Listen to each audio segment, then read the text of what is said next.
आप सबों को जय मसीह की शालोम। जय मसीह की भैया शालोम।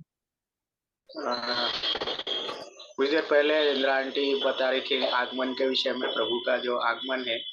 तो कई लोग ऐसे बोलते हैं कि कब आएगा। तो उसका उत्तर है दूसरा पत्रस, उसका तीसरा अध्याय और 9 वचन निकाल के पढ़िए।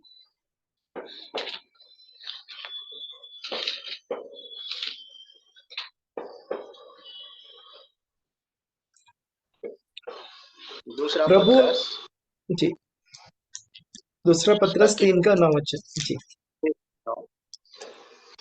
प्रभु अपनी प्रतिज्ञा के विषय में देर नहीं करता, जैसी देर कुछ लोग समझते हैं, पर तुम्हारे विषय में धीरज धरता है और नहीं चाहता कि कोई नष्ट हो, वरन यह कि सबको मन फिराव का अवसर मिले। तो यहाँ पर ये जो बातें हैं, अगर कोई आपसे प्रश्न करे कब आएगा, है ना, हमेशा बोलते हो कि प्रभु यीशु मसीह आने वाले हैं आने वाले हैं। तो कब आएगा ऐसा अगर वो पूछते हैं तो आप ये वचनों को उन्हें बता दीजिए, तो उनको उत्तर मिल जाएगा। तो यहाँ पर हम लोग देखेंगे आज कुछ बातों को सीखेंगे दूसरे आगमन के विषय में, जैसे वो बता रही थी। तो सबसे पहले हम लोग मेरे साथ निकाल लीजिए यूहन्ना रचित सुसमाचार, उसका 14 अध्याय, उसका 1 से 3 वचन तक।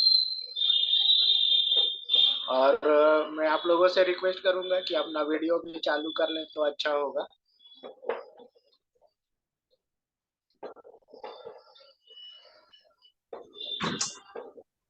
यूहन्ना 14 1 से 3 तक में। 1 से 3 पढ़िए। तुम्हारा मन व्याकुल न हो, परमेश्वर पर विश्वास रखो और मुझ पर भी विश्वास रखो। मेरे पिता के घर में बहुत से रहने के स्थान हैं। यदि न होते तो मैं तुमसे कह देता, क्योंकि मैं तुम्हारे लिए जगह तैयार करने जाता हूँ।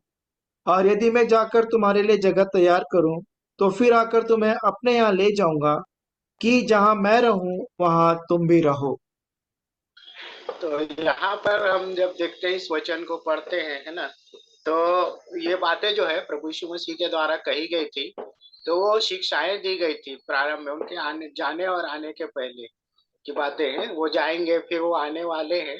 तो वो क्यों जाने वाले, उसका कारण भी यहाँ पर बताया गया है ना। वो बोलते हैं कि जब मैं वहां पर जाऊंगा तो तुम्हारे लिए जगह तैयार करूंगा। वो क्यों गए हैं, हम इस बात को जानते कि वो पिता से हमारे लिए विनती कर रहे हैं कि वो अपने साथ हमें भी रखें।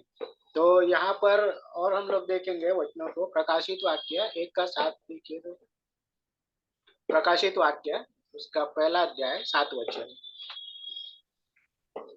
देखो, वह साथ आने वाला है, और हर एक आंख उसे देखेगी, वरन जिन्होंने उसे बेधा था वे भी उसे देखेंगे, और पृथ्वी के सारे कुल उसके कारण छाती पीटेंगे।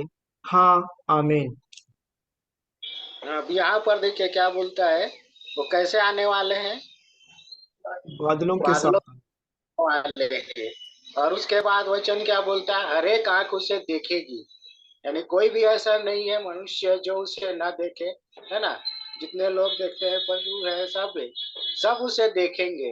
वचन हमको क्या बताता है, आगे बोलता है, वरन जिन्होंने उसे भेदा था, मतलब परमेश्वर को जिन्होंने, सॉरी, प्रभु यीशु मसीह को जिन्होंने भेदा था, मतलब जो क्रूस पर चढ़ाए जाने के समय में उसको भाले मारे थे, तकलीफ दिए थे, उनके विषय में भी बोलता है कि वो भी उसको क्या करेंगे, जब वो आएगा तो देखेंगे। देखेंगे। और आगे बोलता है वचन, पृथ्वी के सारे कुल के उसके कारण छाती पीटेंगे, है ना। मतलब हर एक जो लोग हैं, कोई भी ऐसा नहीं है, हर एक कुल के लोग, हर एक वंश के लोगों के विषय में कहा गया है। और आगे हम लोग देखेंगे याकूब क्या बोलता है इसके विषय में। याकूब की पत्री, उसका 5वां अध्याय 7 वचन। याकूब उसका 5 का 7। इसलिए हे भाइयों, प्रभु के आगमन तक धीरज धरो। देखो, किसान पृथ्वी की बहुमूल्य फसल की आशा रखता हुआ प्रथम और अंतिम वर्षा होने तक धीरज धरता है। यस, यहाँ पर क्या बोल रहा है, उसके आगमन तक धीरज धरने के लिए बोल रहा है ना। अभी जैसे हमने पढ़ा दूसरा पत्रस का जो तीसरा अध्याय 9 वचन पढ़ा, तो प्रभु हमारे लिए क्या करता है, वो भी धीरज धरता है, तो हमें भी क्या करना चाहिए, धीरज धरना चाहिए। लेकिन इससे पहले कि हम उसके आगमन में शामिल हो, है ना, अगर हम कहीं जाते हैं, अब क्या करते हैं जाने के लिए, अगर समझो आपको किसी शहर में जाना है या किसी गांव में जाना है, अपने रिश्तेदारों के घर पे जाना है या अपने घर पे जाना है, तो हम क्या करते हैं, जाने से पहले क्या करते हैं, सामान रखते हैं, बैग पैक करते तैयारी करते हैं। आवश्यकता हैं, टिकट अनुसार बुक हम करते हैं। अपनी ऐसी मीटिंग चीजें। करते हैं। जिन जिन चीजों की आवश्यकता पड़ती है, तो उसके लिए हमको क्या करना पड़ता है, तैयारी करना पड़ता है। तो आप यहाँ पर देखिए, अगर हमको किसी के घर में जाना है तो कुछ गिफ्ट देना है, उसकी पहले से हम तैयारी करते हैं, क्या देना है प्लानिंग करते हैं। लेकिन जब हमें प्रभु के पास जाना है, उसके साथ रहना है, तो हमको क्या करना पड़ेगा, वचन एक ही बात को बताता है, जो निष्कलंक और निर्दोष होंगे वही उसके साथ रहेंगे, है ना। और प्रभु क्या है, पवित्र है, इसलिए हमको भी क्या करना पड़ेगा, पवित्र बनना पड़ेगा, यानी उसके साथ जाने लायक बनना पड़ेगा हमको। अपनी बैग भरने की आवश्यकता नहीं, हमको किसी चीजों को की तैयारी करने की आवश्यकता नहीं। आवश्यकता किन बातों की है, अपने आप को निर्दोष और निष्कलंक रखने की है। तो हमको ये तैयारी करनी जरूरी है ना। और धीरज भी धरना है, क्योंकि कई सारी परेशानियां हमारे जीवन में आती है। अगर हम क्या करते हैं, प्रभु के पीछे चलते हैं, तो तकलीफें आती है, मुसीबतें आती है ना। और उसके पीछे चलने में रुकावट उत्पन्न करती है। हम जिस कामों को हम नहीं चाहते, वैसे वैसे काम हमारे जीवन में भी होते हैं। तो हमको बड़ी ही सावधानी से हमको क्या करना पड़ेगा, तैयारी करना पड़ेगा। और यहाँ पर जब हम देखते हैं वचन में, तो लिखा है, देखो गृहस्थ पृथ्वी के बहुमूल्य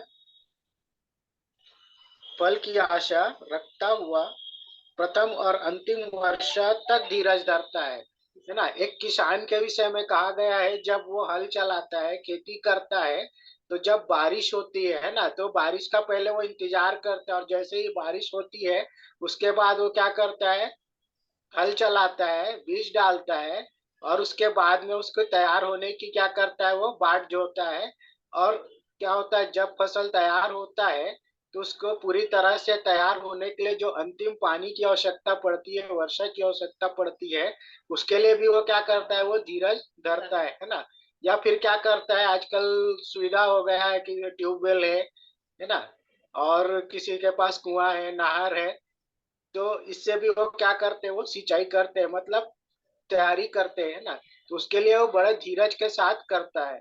तो उसी तरह से वचन हमको क्या बताता है कि जब वो आएंगे, तो हमको उनके आगमन के लिए धीरज धरना पड़ेगा। और धीरज धरने के साथ हमको अपनी तैयारी करनी पड़ेगी। हमको अपनी बैग समेटने की जरूरत नहीं, हमको किसी चीज की जरूरत नहीं पड़ेगी। सिर्फ अपने आप को क्या करना पड़ेगा, निष्कलंक और निर्दोष और पवित्र बना करके प्रभु के सामने हमको तैयार करना पड़ेगा अपने आप को। तो क्या मैं और आप इसकी तैयारी कर रहे हैं, इस बात को गंभीरता से हम ले और सीखे कि हमें क्या करना चाहिए, है ना। आगमन के विषय में तो हम सुनते आ रहे हैं, सीखते आ रहे हैं, परंतु हमारी तैयारी कैसी, हमको इस बात को सोचना जरूरी है। और देखेंगे अभी आगे हम लोग, योना क्या बोलता है अपनी पत्री में, पहला योना उसका 3 अध्याय उसका 2 वचन। पहला योना उसका 3 का 2। हे प्रियो, अब हम परमेश्वर की संतान हैं, और अभी तक यह प्रकट नहीं हुआ कि हम क्या कुछ होंगे। इतना जानते हैं कि जब वह प्रकट होगा, तो हम उसके समान होंगे, क्योंकि उसको वैसा ही देखेंगे जैसा वह है। अब यहाँ पर क्या बोलता है, पहले ही योना बताता है कि हम क्या हैं, परमेश्वर के संतान तो है बोल रहा है, लेकिन और क्या कुछ होंगे ये पता नहीं है बोल रहा है ना।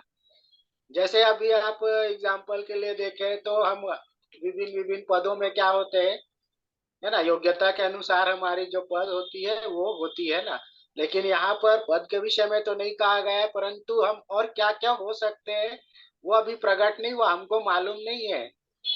लेकिन ये कैसे होगा, जब हम उसमें बने रहेंगे और परमेश्वर की इच्छा के अनुसार चलेंगे, तब अपनी तैयारी करेंगे, तब अपने आप को निष्कलंक रखेंगे, तब और पवित्रता जो है वो हमारे जीवन में होगी तभी होगा।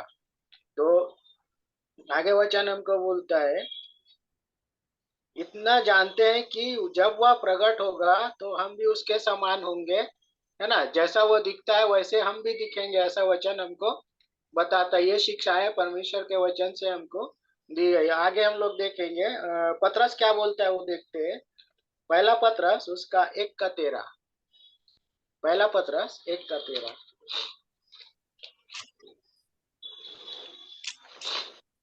इस कारण अपनी अपनी बुद्धि की कमर बांधकर और सचेत रहकर उस अनुग्रह की पूरी आशा रखो जो यीशु मसीह के प्रकट होने के समय तुम्हें मिलने वाला है। तो कैसी तैयारी करने के लिए बोल रहा है? अपनी अपनी बुद्धि के, एक बार फिर कमर से बांध कर। पढ़िए। इस कारण अपनी अपनी बुद्धि की कमर बांधकर और सचेत रहकर उस अनुग्रह की पूरी आशा रखो जो यीशु मसीह के प्रकट होने के समय तुम्हें मिलने वाला है। तो हमको क्या करना पड़ेगा? सचेत रहना पड़ेगा, है ना। बुद्धि के साथ हमको क्या करना पड़ेगा? अपनी कमर बांध कर तैयार रहना पड़ेगा। कैसे तैयारी होनी चाहिए इस विषय में हमको वचन बता रहा है। और आगे लिखता है, आशा भी रखने के लिए बोल रहा है, और यीशु मसीह के प्रकट होने के समय तुम्हें मिलने वाला है। तो जो हमको प्रभु के प्रकट होने पर मिलने वाले उसकी हमको आशा तो रखना ही है, और उसके लिए तैयारी करना भी जरूरी। इन बातों की शिक्षा हमको वचन देता है। पतरस इन बातों को सिखाता है। और पौलुस क्या बोलता है वो देखेंगे। फिलिप्पुस की पत्री उसका 3 अध्याय और 20 वचन।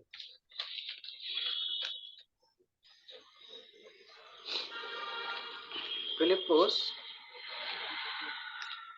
पर हमारा स्वदेश स्वर्ग पर है और हम एक उद्धारकर्ता प्रभु यीशु मसीह के वहां से आने की बाट जो रहे हैं। तो यहाँ पर क्या बोल रहा है? हम किसकी बाट जो रहे हैं? प्रभु यीशु मसीह के आने की, है ना। और हमारा स्वदेश क्या है? स्वर्ग स्वर्ग पर में। है। मतलब हम क्या है यहाँ पर? परदेसी। परदेसी हैं। ठीक है। तो हमको जाने के लिए अपने स्थान में क्या करना पड़ेगा? तैयारी करना पड़ेगा। और अब हम लोग आगे देखेंगे कि प्रभु यीशु मसीह जब आएंगे, वो दूसरी बार जब आने वाले हैं, तो वो कैसे आएंगे वो देखते हैं। प्रेरितों काम 1 अध्याय उसका 11 वचन। प्रेरितों काम उसका 1 अध्याय और 11 वचन।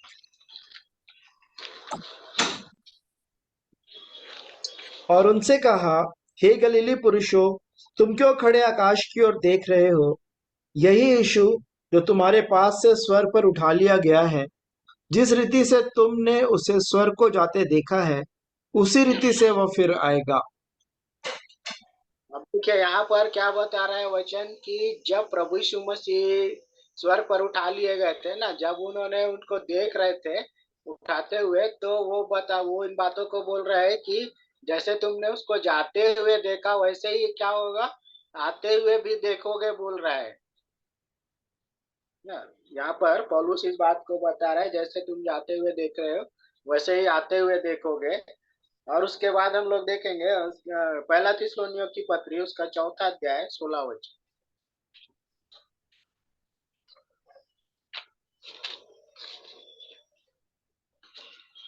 सॉरी भैया, कौन सा वचन? पहला थिस्सलुनीयों 4 का 16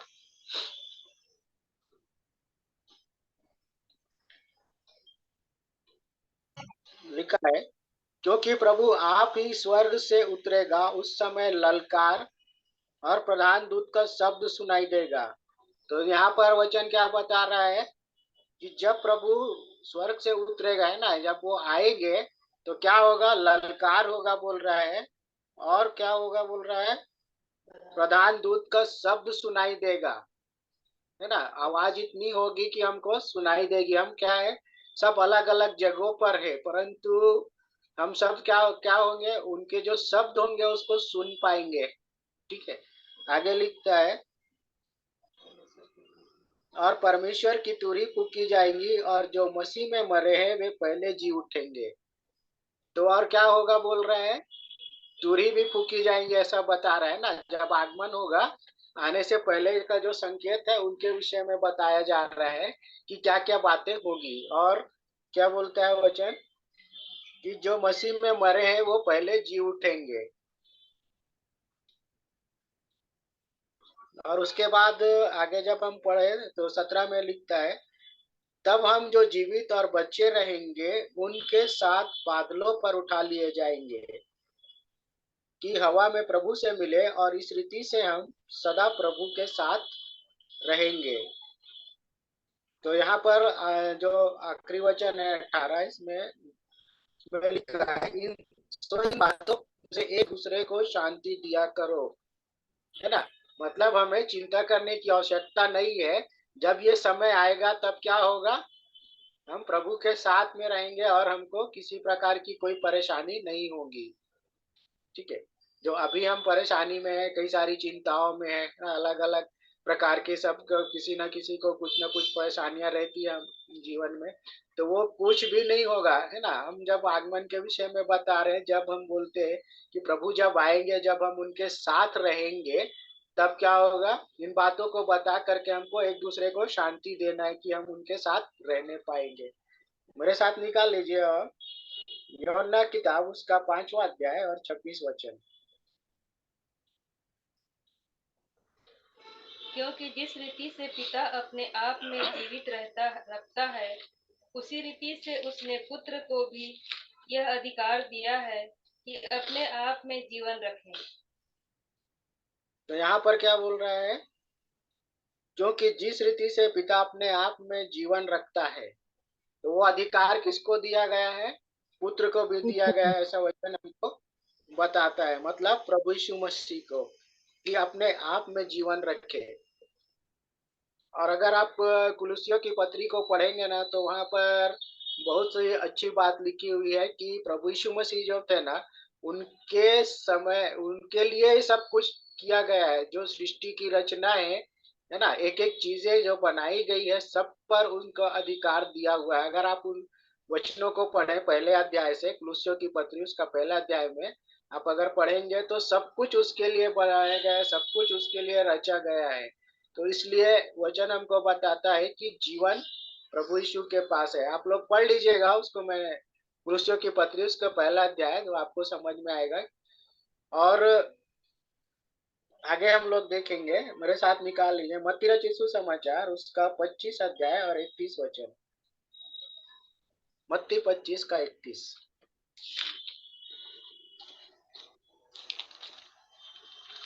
जब मनुष्य का पुत्र अपनी महिमा में आएगा और सब स्वर्गदूत उसके साथ आएंगे, तो वह अपनी महिमा के सिंहासन पर विराजमान होगा।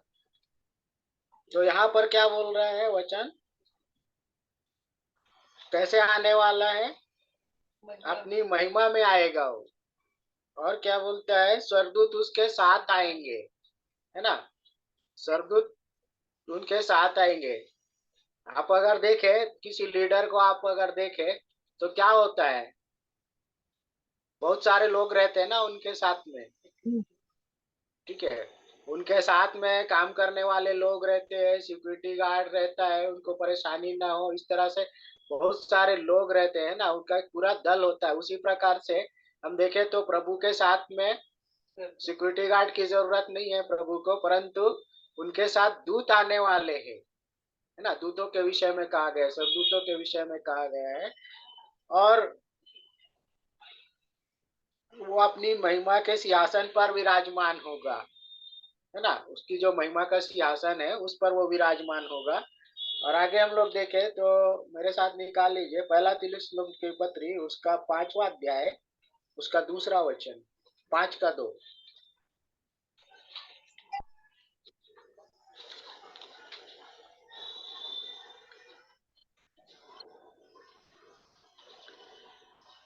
लिखा है, क्योंकि तुम आप ठीक जानते हो कि जैसा रात को चोर आता है, वैसा ही प्रभु का दिन आने वाला है ना। वो अचानक आने वाला है, हमको पता नहीं है कब आएगा, लेकिन हमको क्या करना पड़ेगा, तैयारी। तैयार रहना पड़ेगा।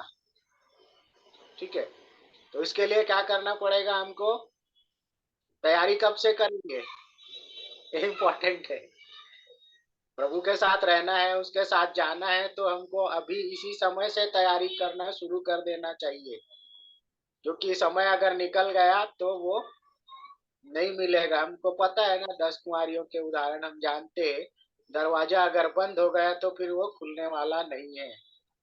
तो इससे पहले कि दरवाजा खुला है तो हमको उसमें भीतर प्रवेश करना है, और प्रवेश करना है तो तैयारी करना जरूरी है। ठीक है, आगे हम लोग देखेंगे दूसरा पत्र उसका 3 का 10। दूसरा पत्र उसका 3 का 10 पढ़िए।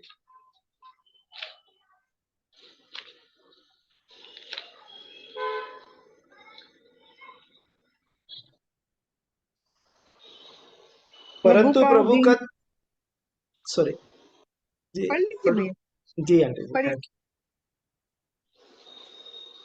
परंतु प्रभु का दिन चोर के समान आ जाएगा। उस दिन आकाश बड़ी हड़हड़ाहट के शब्द से जाता रहेगा, और तत्व बहुत ही तप्त होकर पिघल जाएंगे, और पृथ्वी और उस पर के काम जल जाएंगे। तो यहाँ पर हम देखते हैं कि प्रभु कैसे आना का दिन कैसे आने वाला है, चोर के समान, है ना। हमको पता नहीं रहता चोर कब आता है, आ जाएगा, हमको नहीं पता। वैसे ही वो समय आने वाला है, अचानक आएगा वो। जैसे ही उनका समय होगा प्रभु यीशु का आगमन का, वो अचानक होगा, हमको नहीं मालूम है, और उनको भी नहीं मालूम है उनको कब आना है। सिर्फ वो इस बात को कौन जानता है, पिता को ही मालूम है। और पिता जब उसको भेजेंगे, अब तेरा समय आ गया है, तू जा, वो तुरंत आ जाएंगे, है ना। तो इस समय को हम नहीं जानते। जैसा यहाँ पर चोर का उदाहरण दिया गया है, तो इसलिए लिखा है प्रभु का दिन चोर की नाई आ जाएगा। और जब वो आएगा तब क्या होगा बोल रहा है, आकाश बड़ी हड़हड़ाहट के शब्द के साथ जाता रहेगा।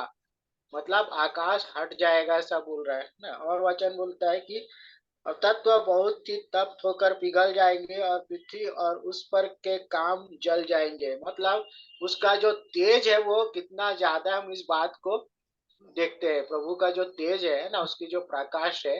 क्योंकि अगर आप पुराने नियम में अगर देखें, तो जब मूसा ने परमेश्वर पिता से कहा था कि मैं आपको देखना चाहता हूं, तो उन्होंने क्या बोला था कि तू मुझे आमने सामने नहीं देख सकता। उसका कारण था कि उसकी जो प्रकाश थी, उसकी जो तेज थी, बहुत ज्यादा थी। इतना ज्यादा थी कि उसके सम्मुख खड़ा होना मुश्किल था। परंतु पिता ने क्या कहा, तू मुझे पीछे से देख सकता है। इसलिए उसने परमेश्वर को मूसा ने पीछे से देखा, है ना, सामने से नहीं देखा है। लेकिन हम प्रभु यीशु मसीह को क्या करेंगे, आमने सामने देखेंगे, क्योंकि वचन बोलता है हर एक आंख उसे देखेगी। ठीक है, पहला थिस्सलुनीकियों उसका 4 अध्याय उसका 14 वचन।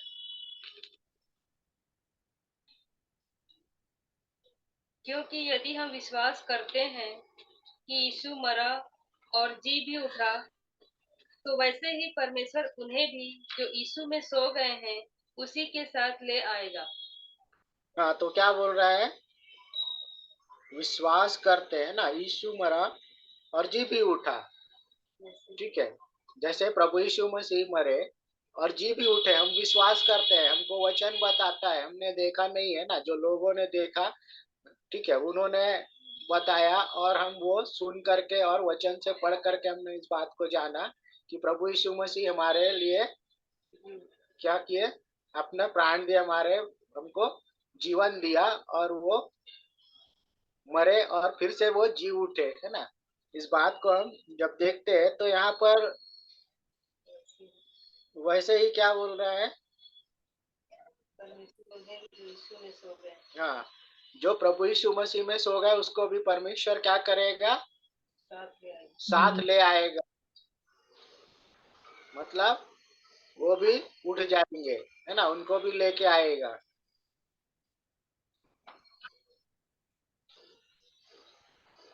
लूका यीशु समाचार उसका 21 का 27 देखिए। लूका 21 का 27।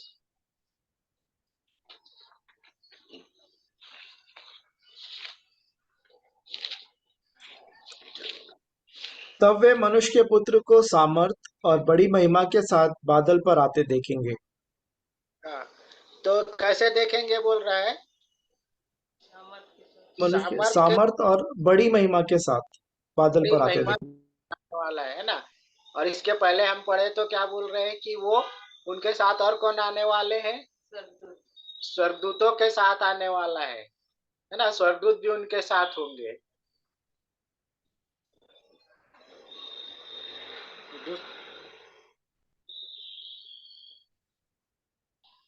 मत्ती 25 उसका 31 देखिए। 25 का 31 मत्ती रचित सुसमाचार 25 का 31।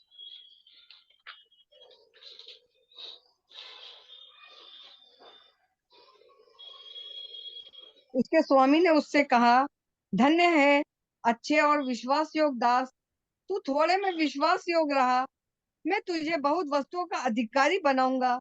अपने स्वामी 25 के आनंद। मत्ती उसका 25 का 31। जब जब मनुष्य मनुष्य क- जी, जब मनुष्य का पुत्र अपनी महिमा में आएगा और सब स्वर्गदूत उसके साथ आएंगे, तो वह अपनी महिमा के सिंहासन पर विराजमान होगा। हाँ, यहाँ पर देखिए अभी हमने पहले भी पढ़ा और अभी फिर से हम पढ़ रहे हैं। यहाँ पर वचन तो क्या बोल रहा है? जब मनुष्य का पुत्र अपनी महिमा में आएगा तो स्वर्गदूतों के साथ आने वाला है ना। स्वर्गदूत भी उनके साथ आने वाले। तो यहाँ पर जब हम उसके आगमन के विषय में देखते हैं तो वचन हमको बताता है कि वो किस प्रकार से आने वाले हैं। ठीक है। वो समय कब आएगा वो भी बता रहे हैं कि चोर के समान आएगा, कोई नहीं जानता। और क्या क्या घटनाएं घटेंगी उन सारी बातों का वर्णन हमने अभी परमेश्वर के वचन से सीखा। तो वैसे ये बहुत लंबा विषय है, आगे आने वाले समय में हम इसमें कंटिन्यू करेंगे जैसे ही मुझे समय मिलेगा तो। और यहाँ पर हम इन बातों को सीखते हैं कि हमको क्या करना पड़ेगा, है ना। कोई ऐसा नहीं है जो प्रभु के साथ जाना नहीं चाहता है ना। हर कोई प्रभु यीशु मसीह के साथ जाना चाहता है, उसके साथ रहना चाहता है, परमेश्वर के राज्य में उसके संगति में रहना चाहता है ना। उसे क्या करना पड़ेगा? तैयार रहना जरूरी है, तैयारी करना जरूरी है ना। और हमारी तैयारी कैसे होने चाहिए ये बात को हमने सीखा है। सिर्फ हमें उनके आगमन की बात नहीं जोड़ना है, हमको अपने आप को तैयारी करना है ना। हमको समान नहीं करना, हमको अपने आप को तैयार करना है। क्योंकि परमेश्वर का वचन हमको बताता है परमेश्वर उन चीजों को बस नहीं करता। पूरी तरह से हमको क्या करना पड़ेगा? अपने आप को तैयार करना पड़ेगा, शुद्ध और पवित्र बनाना पड़ेगा। तो हमें आज हम इन बातों को सीखे कि हम अपने आप को कैसे हम प्रभु के सामने में निष्कलंक और निर्दोष हम रख सकते हैं, उसकी तैयारी करें। सो मैं परमेश्वर पिता को धन्यवाद देता हूँ आज के इन वचनों के लिए, जिन बातों को प्रभु ने हमें सिखाया है।